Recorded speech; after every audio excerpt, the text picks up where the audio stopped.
Fall beauty is here and it's already a lot. From limited editions to luxe reboots, there is a wave of shiny new launches fighting for your attention and your wallet. And that is exactly why I created the Luxe Edit. I've tested this month's most hyped luxury beauty releases so you don't have to. Some were absolute standouts and some completely flopped. So let's cut through the chaos and find out what is really worth it this fall. Let's get into it. And let's kick things off with the foundation that I'm wearing on my face today. You guys know I love a good complexion review. This is the newly reformulated Charlotte Tilbury Airbrush Flawless Foundation. This was sent to me in PR. I think the first PR I've ever received from Charlotte Tilbury, so thank you so much for sending this to me so I could give this a try. I'll start off by saying that I did not try the original formulation of this. I heard from so many people that it wasn't very good, that it was like very cakey and drying. So I can't really speak to what it used to be, but I can very much speak to what the new reformulation feels like. I've done several wear tests with this, like legit wear tests, walking through the humidity. I wore this outdoors to a concert in Texas and then I got caught in the rain. I've done some serious wear tests with this baby and I can tell you, this is a really, really nice matte foundation. Now, it is a true matte foundation. This is like full coverage. You can sheer it out to medium coverage. If you were to prep your skin with like a glowy primer, if you added in like some glowy drops, you could definitely sheer this out. But first and foremost, this is truly, as it is described, a matte full coverage foundation. All that being said, I found this extremely effortless to apply. I found that it wore beautifully in the heat and the humidity. And if you are new here, I have pretty dry skin. I don't typically reach for a full coverage matte foundation like this, but I didn't get any dry patches throughout the day. It didn't settle into my lines. I mean, take a look at this.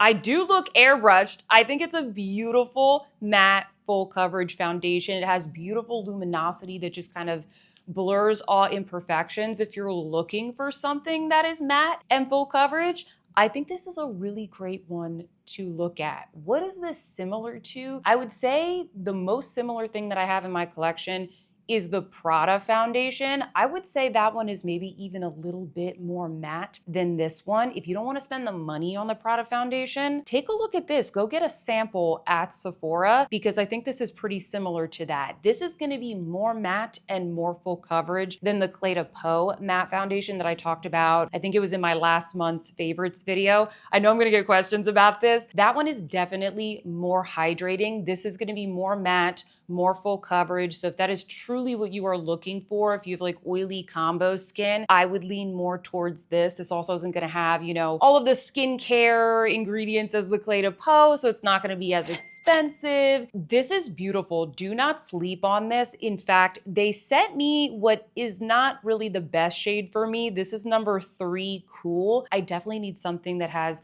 more of like a neutral or if anything like a slightly warmer undertone. This isn't the best undertone for me, but I like it so much that I actually might go to Sephora and buy my correct shade and maybe just give this one to a family member or a friend because I like it that much. And I think this is a really good foundation for me when I want something that's going to be more long lasting or if I'm going to be walking out in the heat and humidity. So this one, guys, don't sleep on this. This is a very good foundation. Don't know what the last one, the original formulation was like, but whatever they did, like they came out with something really, really good. Now, I also received and tested the new setting spray. And if I'm not mistaken, this is brand new, not reformulated. This is the Airbrush Flawless Setting Spray Matte Blur. Blur is like the big buzzword nowadays, is it not? And matte formulations are back in style, which I find to be so interesting. I mean, everything just ebbs and flows in terms of beauty trends, just goes to show. This claims to mattify, smooth,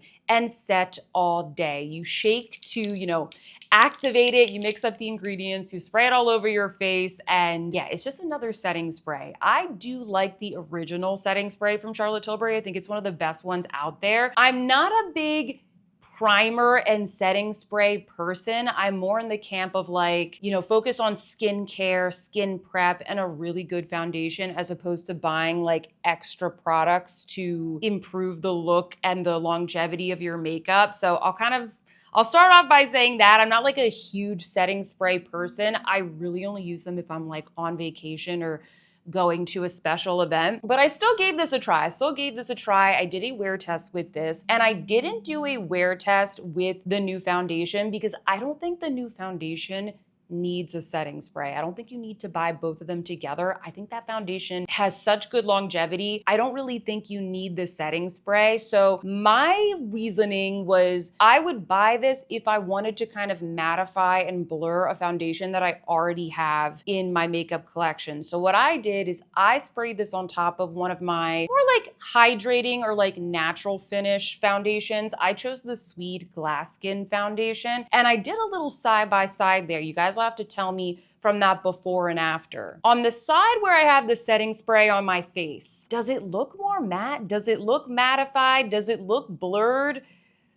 It looks a little bit different. I don't know. I feel like it set down the foundation a little bit, but it really didn't blow me away. It really didn't blow me away. I didn't think it was like, oh my gosh, so mattified, so blurred. I would rather just use the new foundation if I wanted that kind of aesthetic. I also feel like the spray on this could be a little bit better, given that it's Charlotte Tilbury and it is kind of a pretty high price item at Sephora. I've seen setting mists or just face mists in general that have a better like mist mechanism. And then I did do the wear test with this, and I didn't really feel like it did anything. I felt like if anything, my makeup kind of got a bit patchy, whereas it would have worn off a little bit more evenly. So this was kind of a disappointment. I would personally skip this. If you want a setting spray, I would get the tried and true one, the original one from Charlotte Tilbury. And then if this comes in mini sizes, maybe try out a mini before you commit to the full size, because I really just wasn't super impressed with this. It was like, kind of a waste of money, at least in my makeup routine. Next up, I want to share my thoughts on Hung Vanngo Beauty. This is the beauty line from Hung Vanngo, who's a famous makeup artist. I will be honest, I did not know who he was, and apparently I live under a rock because all my subscribers had to tell me who this man was. I don't know who this man is. Sorry to this man. He is a very, very talented makeup artist. He is Selena Gomez's makeup artist, apparently, including a lot of other celebrities.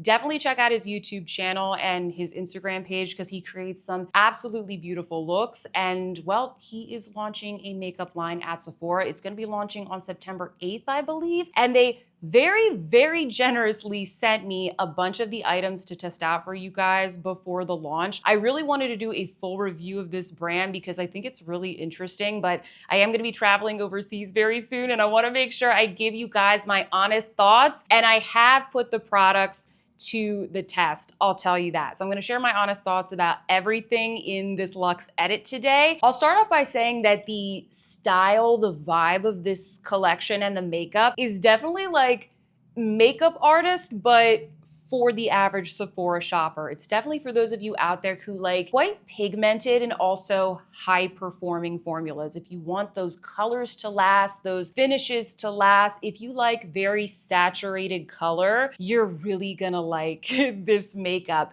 I feel like the branding, it's a little bit like sexier than what I've seen from, you know, Makeup by Mario, for example. You guys know red is my favorite color. I mean, I love this like sexy red packaging. I also really like the font. I don't know, the designers out there, you'll get it. I really like the font. It looks kind of like a luxury sort of flair. The packaging itself, I wouldn't say that it feels like ultra luxe. They're definitely trying to keep the price down in line with everything else that you see at Sephora. I think that the prices for all of the products are fair, especially compared to what I'm seeing from other similar brands. So I'll kind of just start off with that. But let me go through each product and give you like my little speed reviews, starting off with the eyeshadow palettes. I think that this is kind of an interesting release at Sephora. I'm really interested to see how these perform because I feel like eyeshadow has been kind of out of style over the past year or two.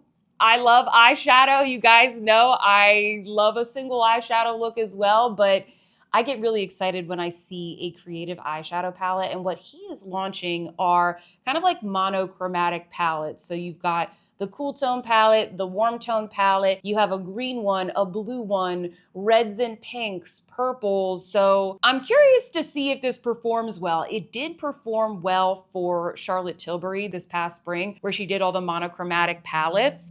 So I have some hope for Hung that these are going to be doing well. I think it's interesting to see this style of palette coming back into fashion, so to speak. But putting that aside, the shadows themselves, way better quality than the Charlotte Tilbury ones, I will tell you that.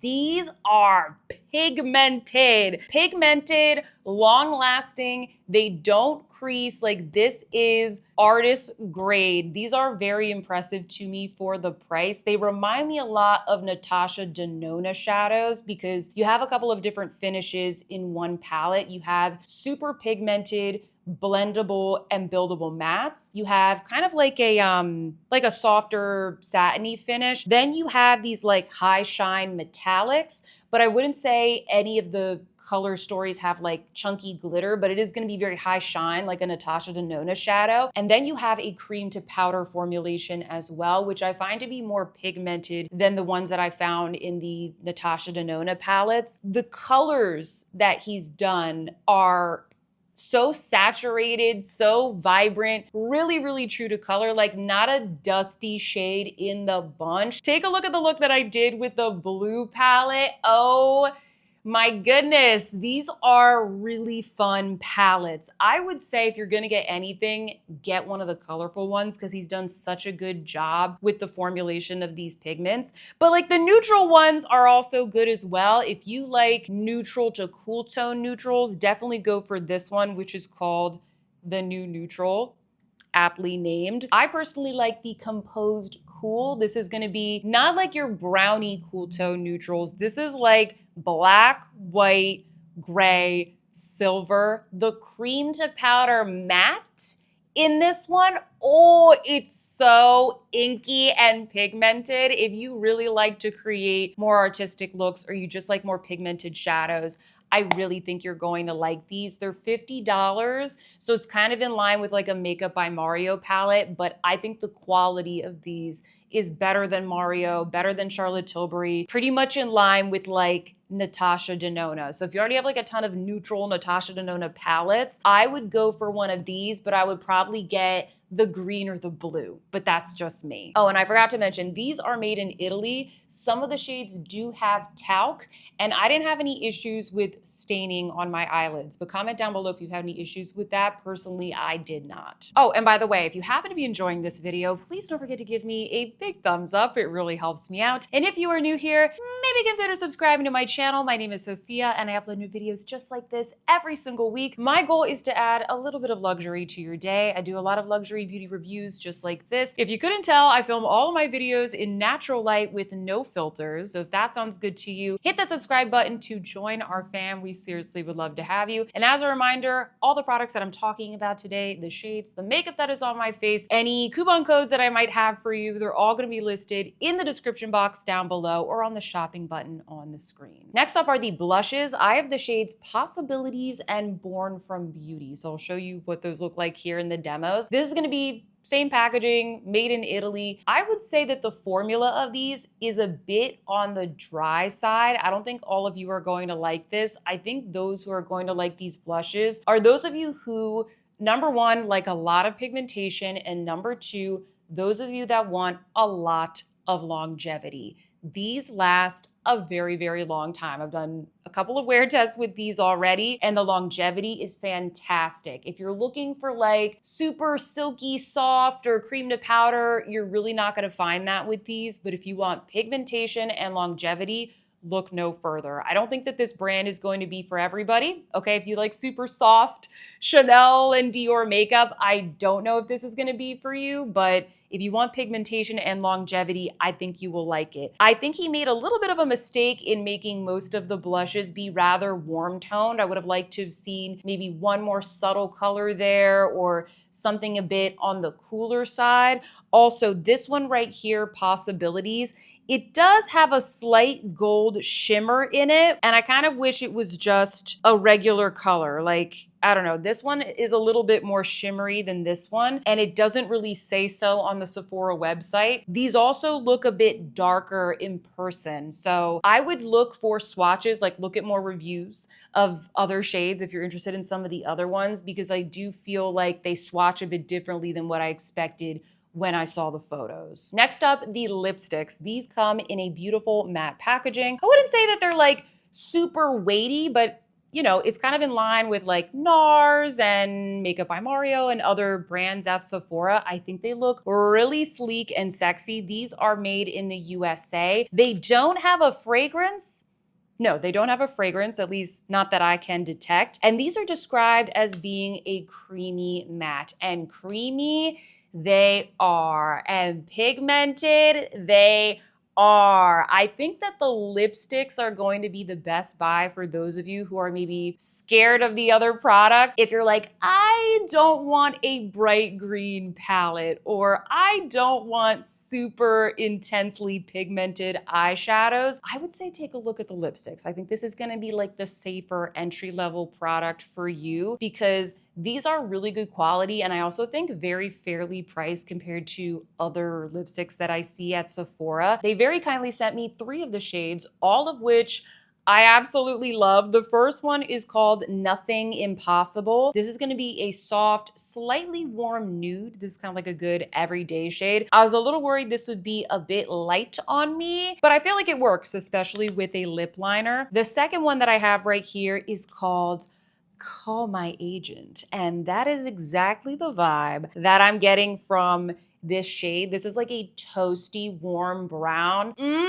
I posted a look with this on my Instagram, and a lot of you guys were asking me about this particular lipstick. This is a really great autumnal shade. And then finally, the standout of the 3, the one that I'm wearing on my lips today, Van Gogh Red. Van Gogh Red! I requested this shade because I was like, okay, he named it after himself. It's gotta be good. And this is one of the most beautiful red lipsticks I think I have ever tried. Really, really beautiful, and in line with something I would expect from like Lisa Eldridge, for example, but at a much more affordable price point. The only thing that I'm a little bit baffled by with these is the formula. Not because it's bad, but just because it seems to be a little bit inconsistent across the shades. Let me explain. The 2 nude shades that they sent to me, they are a bit creamier. Like, I don't want to say that they're more hydrating, but they have more of like that hydrating type of texture. They kind of glide onto the lips. There's a bit more shine in the beginning of application. They will kind of set down to a creamy finish, but I wouldn't describe them as matte lipsticks. I was like, oh, okay, this is a very hydrating formula. That was my first impression. Still very pigmented, but it is the kind of formula that I would prefer to wear with one of the lip liners just to make it longer lasting. The red shade, however, it has a matter finish. It's different. And I've double checked like 3 or 4 times at this point, guys. They all say creamy matte lipstick. I looked it up at Sephora. It's all a part of the same line. I thought to myself, oh, is one like a satin and one is a matte? They're all the same, but for whatever reason, the red shade, this looks like a true matte to me. Like when I swatch it as well, it looks like a true matte, whereas the other ones, they have a creamier consistency. Now, they're all good. They're all good. It's just this one sets down more. It doesn't transfer as much. I've been wearing this the whole time I've been filming. I've been talking for a while now, guys, and it looks incredibly smooth on the lips. Doesn't emphasize, at least I don't think so, my fine lines. I feel like they blur. I feel like this is just as good as like a Prada hyper matte lipstick, and it doesn't dry out my lips, but for whatever reason, the nude shades feel different. So yeah, I like all of them. Maybe go to Sephora and swatch the one that you're interested in, or I'll go and I'll report back in another video. That was the one thing that I thought was a little bit weird about these, but I do think that they're worth the price, and I do really like the 3 that were sent to me. Okay, and then real quick, we have the lip liners and the eyeliners. These are made in in Korea and Italy, just depending on which one you pick. I would say the packaging on these, I don't know. There's something about these that feel a little bit plasticky. This is definitely my least favorite packaging out of all the products that they sent me, but the formulas are really good. And just like the style of the rest of the makeup, these are going to be very pigmented, very long-lasting style of pencils. They're not going to be like the Victoria Beckham satin casual liners. Like, those are really creamy. They don't last as long. It's just like a very different style of makeup. It's not going to be like the Merit lip liners that, you know, really just glide on. These are going to be like lock and load formulations. The lip liners are very long lasting. The shade that they sent me here is called Perfect the Edge. This is a beautiful nude. There's also a little sharpener in the butt of the pencil, which we see with a lot of other brands. Don't have anything bad to say about this. Super long lasting. It will be there after the lipstick is gone. And then there's two different formulas of eyeliners. One that's like a gel formula that is gonna have like a little swivel tip so you don't need to sharpen it. And the other one is going to be a kohl formula. So they're both really pigmented and really long lasting. I don't know if he necessarily needed to come out with two different formulations, but hey, we're makeup lovers. We can tell the subtle differences between different eyeshadow formulations. I would say if you want something that looks like very smudgy, sooty, kind of like rock and roll, if you really want to smudge things out, go for the kohl formulation. I really like the fact that this doesn't just blend away into nothingness like a lot of other kohl eyeliners will. You can get that kind of sooty, smudgy effect, but I don't have to go in a million times to get to get the actual true color. And they do set down and last a lot longer than other kohl eyeliners that I've seen out there. And then the gel ones, I feel like these are just as good as other things I've seen at Sephora. They last really long. There's some really beautiful colors. Can't say that they're like so much different than like an Urban Decay, for example, but they're really good. Like, I don't think you can go wrong. I don't have anything bad to say about any of the pencils, but I would definitely say, what's my favorite? I think the lipsticks are my favorite. And then the eyeshadows, specifically in the blue and green color stories, because I feel like those are the most special ones. If there's anything to pick up from this release, I definitely think it's like the lipsticks or those colorful eyeshadow palettes. But comment down below. Let me know if you're excited for this brand. I got a lot of questions about it. So I really wanted to fit in these quick reviews into this month's Luxe Edit. So I really hope that this was helpful. Next up, I have right here the Danessa Myricks Color Fix Sticks. And this is basically like a very user-friendly stick formula of the original Danessa Myricks Color Fix pigments. If you're not familiar with that product, it is like one of her core standout products. They're basically these amazing waterproof pigmented liquid pigments that you can use for literally any type of makeup. Like, you can use it as foundation, as blush, colorful eyeshadow looks, and they really stay in place all day. But the thing about the Color Fix pigments is that it is a little bit more of like a makeup artisty type of product. So I think what she's trying to do here is come out with something that gives us the effect and the performance of the Color Fix pigments, but maybe in a format that's a bit more approachable for the Sephora customer. So she launched the Color Fix Sticks. And I really like the design of these. You have a metallic finish on one side, and then you have a glittery foily finish on the other. So what most people do is they go in with the metallic all over the eye, and then they'll take the foil finish and they'll kind of use that as a topper. At least that's typically what I do. And I also like how, similar to her Freedom palettes, she has made these magnetic and configurable. So you can take them apart. If you buy multiples, you can kind of like mix and match. If you only want one side and you want to put this in like your travel bag, you can do that. So I just thought that was very clever. I really like the design and the idea of these. Unfortunately, I don't really like the formula. I find that these just emphasize all the texture on my lids, the foil shade in particular, and I have two of them. One is more foily than the other, but I still find them to be way too chunky, way too glittery, and I love my Pat McGrath special shades, okay? I really like the duochromes and the shimmers that Danessa Myricks has in her Freedom palettes and the Lightwork palettes. I have some of those.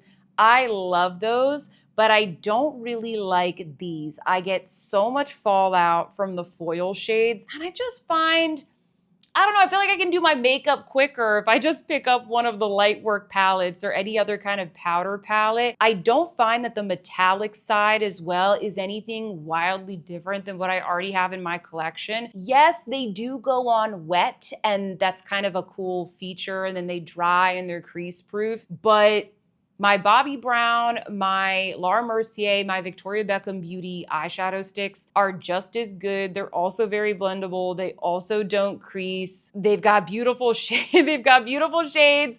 So I'm sort of like, why did I get this? Why did I get this? I just don't find them to be very flattering on the eye, and the resulting look always feels kind of textured and chunky and messy.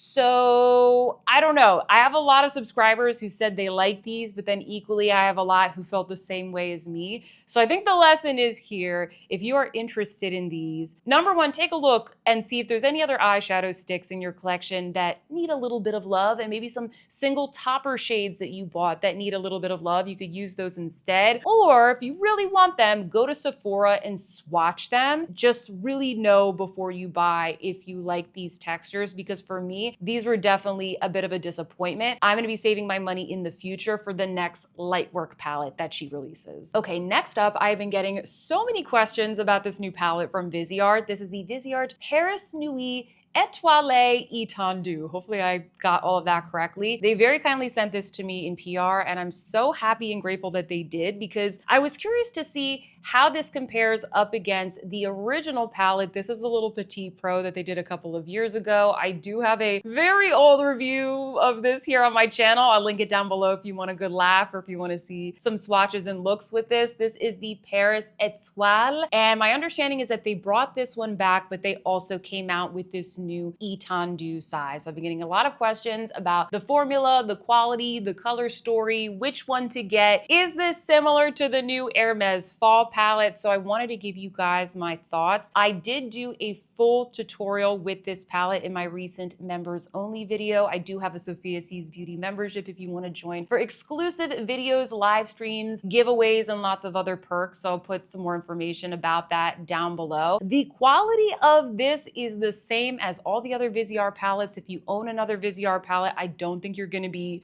sorry with the quality of this one. I talk about Viseart all the time on my channel, but I still get a lot of questions about what this formula is like. So this formula I would describe as, it is very much a makeup artist formula in the sense that it's pigmented, but it's also very easy to blend. It's also very easy to build up on the eye. It's the kind of formula that I find very effortless to work with, and that's why I have like almost all of their palettes. I think if you want something pigmented but not as extreme as like a Natasha Denona or the Hung Vanngo, I think that this is like a good place to start. Now, this color story, it is obviously very sultry, very, I think, chic, elegant, and sophisticated. Very similar to the original palette, but obviously they have added some shades. And the way that I would think about both of these, if you're deciding which one to get, is that the Étendu palette has more medium tone shades. They added a row of mattes, which gives you more versatility in the looks that you can create. They also added this beautiful soft purpley plum. They have this like gorgeous silvery pewter color. So you have more medium tone shades to create more medium tone looks. Like if you're not doing a smoky eye every day, you have more options in this one. Whereas in the Petite Pro, you'll notice you have very deep shades and then very light shades, which is great for a smoky eye because you get that more stark contrast. So they're both really good, but if you're only gonna be using this palette for smoky eye looks, I would just get the little one and save your money, because a lot of the stunner shades, like these two, like the most pigmented, colorful shades, they're in both of the palettes. Does that make sense? So that's how I would think about the differences between them. Do I think that this is just like the new Hermes fall palette that I also reviewed for you guys this month? I don't really think so. I'll show you guys a little side by side of the shade comparisons there. The Hermes palette has that soft gold, And that really gives a different character, I think, to the looks. Also, the blue or the teal that's in the Hermes palette, I think leans more green, whereas this pulls more like a navy blue. The Hermes palette to me is a bit more striking. If I had to choose between the two, I think I would choose the Hermes palette. I just find the color story to be a little bit, I don't know, like more playful, more interesting, more vibrant. But for sure, if you want something that is a bit more classic, then go for the Viseart. Or, maybe just get the little one so you can get a little taste and it's not gonna cost you as much. So I think this is a beautiful palette. I think it's gorgeous, but I don't feel like I get the same looks with this as I do with the Hermes palette. Next up, I have here the newest launch from RMS Beauty. This is the RMS Revitalize Hydra Concealer. Now, I already shared my thoughts in my recent August favorites video, but in case you didn't see that, I wanted to share them once again in this Luxe Roundup as well. I have been loving this concealer. I do tend to like most RMS products. I feel like they agree really well with my dry skin. They don't emphasize any texture. They're usually really hydrating, and this is perfect for me. I have a lot of dryness, sometimes eczema on my eyelids. My under eyes tend to get very, very crepey. So I do like hydrating formulas, but I don't like hydrating formulas that are not pigmented enough, because I also have hereditary dark circles, and lack of sleep really doesn't help, guys. It really doesn't help. So this is the kind of formula that I really tend to gravitate towards, something that is very hydrating, but also gives me coverage. It doesn't settle into fine lines. It lasts really well. I was kind of afraid that this might be like a little bit too serum-y or too emollient, like a couple of their other products that are just not really my favorites. This is not any of those things. I don't feel like I have to powder it to keep it in place. It's not intensely glowy, like it's not quite as brightening as the Charlotte Tilbury Beautiful Skin Concealer that I love to use, but because of that, I do think it is better suited to apply all over the face. Like, I don't want to put a very brightening concealer, something very reflective on my little breakout. I don't want a sparkly pimple, if that makes sense. This is the kind of concealer that I think you can put all over the face. Or hey, if you don't want to use a foundation, if you're very minimal with your base makeup, this might work well, because you can kind of, maybe just like spot conceal and, sheer it out where you don't need as much coverage. Really good concealer. Don't have anything bad to say about it. I do kind of wish that instead of this little brush, they had more of a doe foot applicator. I feel like I have to go in a couple times to get the amount that I want to apply. They probably want me to apply less by giving me this little brush, because less is more, but I don't know. When it comes to my under eyes, I like to put a decent amount on. I really do. So that's the only thing that I would change about it, is I would give it a doe foot instead of the little brush. But I'm sure others would disagree. I would highly recommend checking this out next time you use up a concealer. If you want to try something new that's hydrating and pigmented, this one is an A+ from me. Whew, I just had to put my shades down a little bit because the sun is coming in with a vengeance. It was cloudy when I started filming, and now it is super sunny, so sorry for the weird lighting in this video, friends. Anyway, we move on to what was not an A+ for me this month. This palette from Dior. This is from the Miss Dior collection that came out, I believe, at the beginning of August, if I'm not mistaken. I told you guys on my recent live stream that I was not interested in this collection, but man, I was curious if this was gonna be in the new formula that they did the Canage palettes in. So I picked up this one. This is number 664, Wild Beige, and there's nothing wild about this. It's like the most tame color story out of the, I think they came out with 4 color stories. It's the most tame, but I did think this was a beautiful neutral color story, and I wanted to see how this compared up against the Canage palettes that they launched. Well, if you're in my membership community, you've already seen me do a live stream demo with this, and you already know that I don't like this palette at all. This was such a fail, such a disappointment to me. I don't like the branding or anything about this collection. I really wasn't interested in it. But hey, if they had launched this color story in that formula, this could have been a really beautiful everyday neutral palette for me. But instead, I just find these shades to be just kind of dusty and dry, not super pigmented. I mean, I'm wearing this palette on my eyes today, by the way, and I do think it's a cute look. Like it looks nice, right? But I don't think it looks any different from any other neutral palette that I have from other brands in my collection. And the formula just really doesn't do it for me. I feel like if you're gonna charge these extraordinarily high prices, you really can't be messing up on any of the shades, and especially these two. They're just very dry, they lack pigmentation.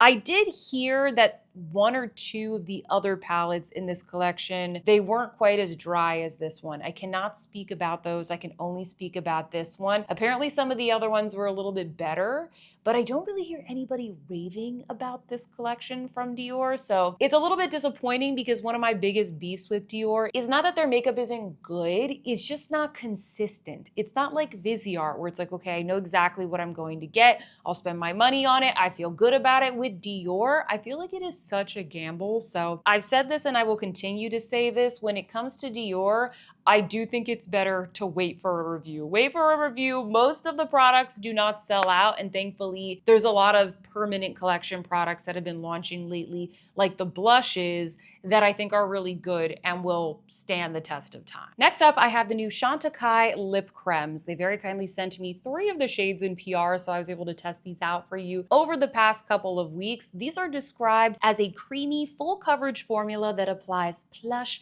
comfortable color with a glossy creme finish. I would say these do give more pigment than like a lip veil, but I wouldn't say that they're so pigmented like the lipstick that I have on my lips today. This is like the lipstick that I will grab when I don't really want to commit to a lipstick, but I want more coverage than, let's say, a balm. I'll show you a side-by-side comparison of these up against the Chantecaille lip veils. You'll notice that the lip veils, they have a sheer pigmentation and they're also a lot glossier, whereas these have just a really nice hydrating, creamy finish. It's not really a high shine gloss. They do give good pigmentation, but it's not going to be as richly saturated as like a matte or even a satin lipstick. It's like a satin lipstick, but you don't have to fully commit. They're very, very hydrating. I wore one of these for like a full live stream the other day where I was talking. I felt like it lasted really nicely, kept my lips hydrated. The shades are beautiful. The one shade that they sent me, it's called Bamboo. This one doesn't look too good on my lips. It looks like straight up concealer lips because my lips are naturally so rosy. So that one didn't really work out too much for me, but the other two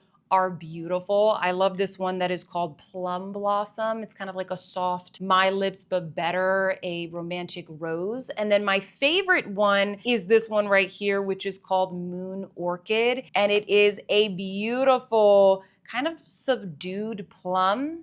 This one is so good. I really want to get the shade, what is it called? Banyan Tree. I really want to get Banyan Tree, like the toasty brown. Surprise, surprise, I want the toasty brown. But it's like a really comfortable, easy formula to just kind of swipe on. You don't need a lip liner, but it is more of like a hydrating formula, so it's not gonna last, you know, as long as the one that I have on my lips right now. So if you added a liner, you certainly could get a little bit more longevity out of these. But yeah, they're super comfortable. They're very beautiful, nourishing on the lips. The packaging is also really, really nice as well. It's actually fully recyclable. It's fully made of aluminum. I don't know, like it feels luxe because it's metal, but it's not super duper heavy and clunky. Like it's still lightweight because it's aluminum. I don't know, I really like it. I think it's very sleek and chic. I'm pretty impressed. And this is also a part of their conservation collection. So all of the components are, I don't know if this is like etched or engraved. I don't know, but it's really nice. It has the little mama elephant and the baby elephant and the tree. And it's just like a nice little, you know, like a little decorative touch that they tend to do with a lot of their lipsticks. I think it's great. I think if you want something that is just as effortless and hydrating as the lip veil, which is already a great product from Chantecaille, but you want more pigmentation, you really want that true color, then I would definitely check these out. Do you need to go run out and get these? Are these like the most unique thing that I've ever tried?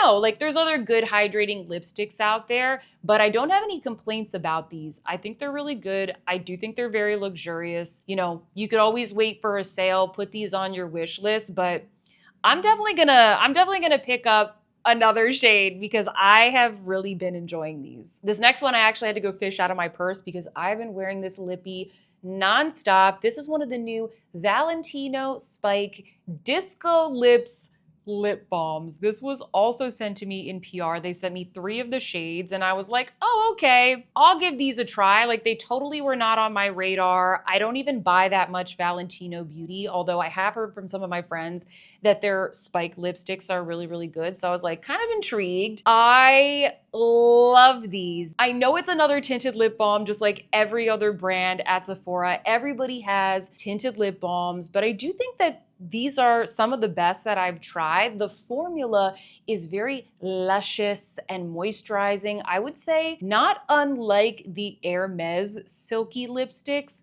Formula is definitely top notch. I think the packaging is really cool. You know, it's like the Valentino Spike. But what is really special about these are the light reflecting particles. They're called disco lips. So you might think like, oh, it's gonna be super chunky sparkles or whatever, but they didn't do that with these at all. It is very, very, very fine, light reflecting micro particles that you might not even notice them depending on the lighting that you're in. When I first got these, it was in the evening and I feel like I turned on my bathroom lighting and I put it on and was like, oh, because I don't know, like they just glimmer in the most beautiful way. My favorite shade is bold brown, and this one has little reflecting pigments that are like lavender, violet, pink. So I don't know, there's like something about the effect of those colors that is really beautiful once they go on the lips. It's not a plumping formula, but it gives a really gorgeous plumping effect that I really enjoy. This is my favorite shade. They do have a very, very slight scent to them. It's not heavily fragrance, but there's a slight scent, so I'll mention that. And I'm kind of surprised because I just read on the Sephora website that these are pH activated. I wouldn't have thought that. I wouldn't have thought that just from my experience using these. I don't feel like they turn super pink like some other pH activated lippies that I have. I think they did that, I guess, just for marketing, but it is kind of that like glossy, melting lip balm type of effect. But those sparkles in this formula, they really do it for me. So I think that these are really good. They're very expensive. They're $42. So I would probably put these on a wish list and get them like in the Sephora sale. I wouldn't run out and get them, especially since there's so many other lip balms out there. Next time there's a sale, I would recommend snatching one of these up because they're really nice. Comment down below and let me know what were some of your favorite luxury beauty releases of this month and which ones are you excited for the weeks ahead. If you like this video, please don't forget to give me a big thumbs up and subscribe, or better yet, go watch another video. Up next, I am reviewing every single Hermes eyeshadow palette. I'll see you there.